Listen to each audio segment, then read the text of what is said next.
kan shinun kan zo hi lali suanin hian kan zo em ti in chunun la lali suanin kan zo the tur hian cross song ki thawu shinun kan zo ko hian ti kan sa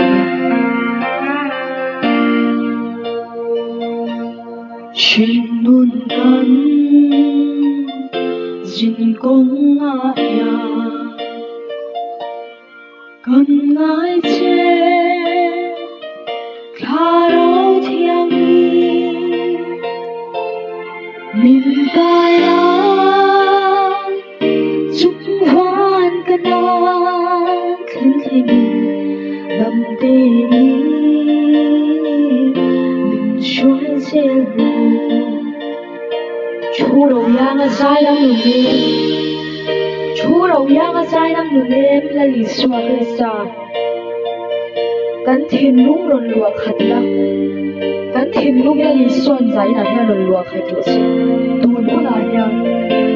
nun se mo ya krista nun boy takha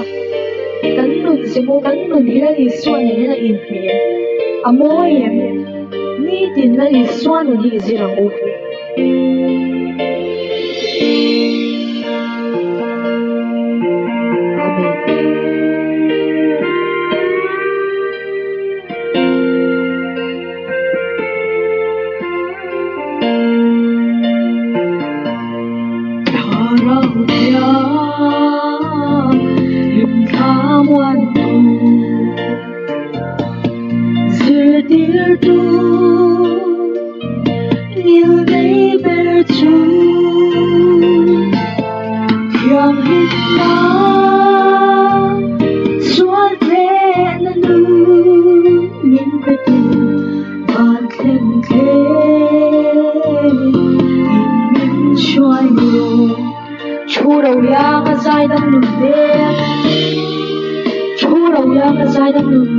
Hallelujah.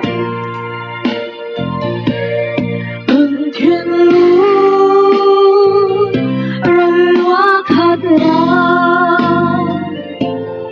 nun sẽ nói là khuyết xa luôn môi ta khóc vì tin đi dìu đi lòng gì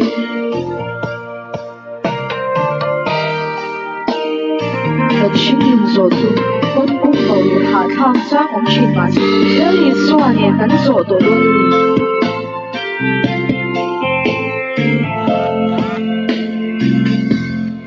ô van khí